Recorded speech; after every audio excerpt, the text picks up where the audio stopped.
With busy search the tyrant 'gan to invade each house, each hold, each temple, and each tent.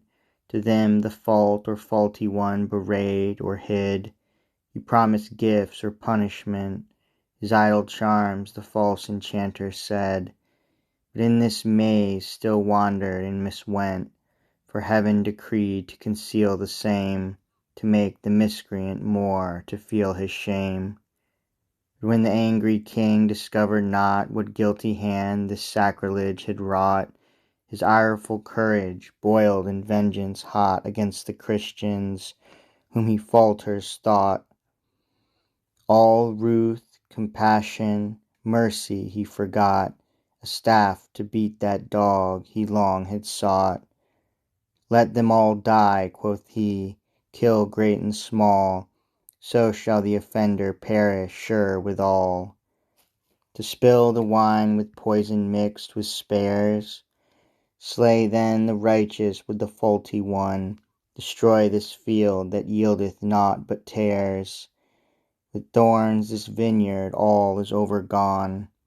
Among these wretches is not one that cares for us, our laws, or our religion.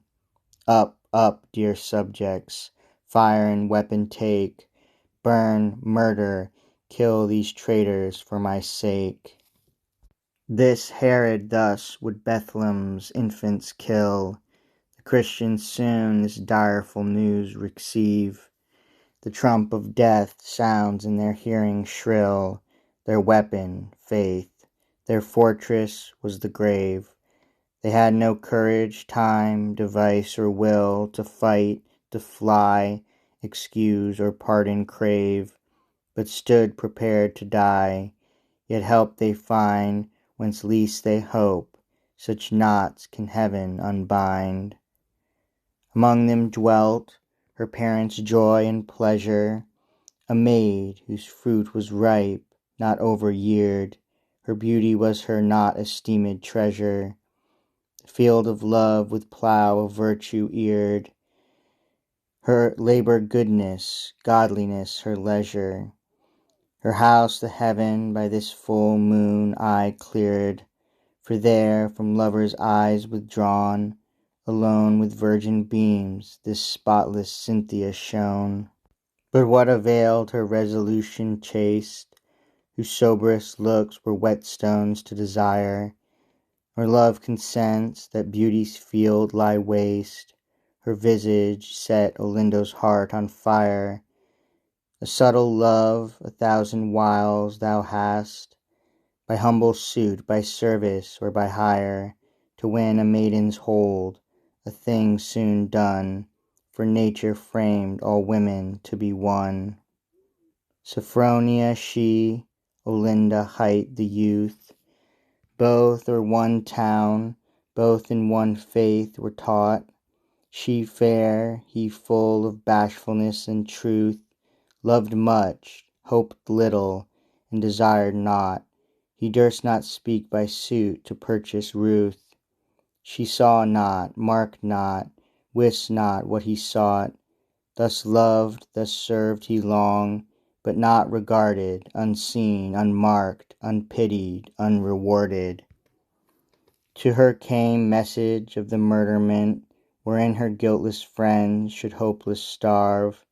She that was noble, wise, as fair and gent, cast how she might their harmless lives preserve. Zeal was the spring whence flowed her hardiment, from maiden shame yet was she loath to swerve. Yet had her courage taken so sure a hold, that boldness shame-faced, shame had made her bold. And forth she went, a shop for merchandise, full of rich stuff, but none for sale exposed.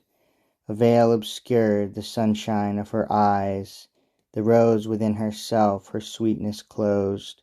Each ornament about her seemly lies, by curious chance or careless art composed. For what the most neglects, most curious prove, so beauty's helped by nature, heaven, and love.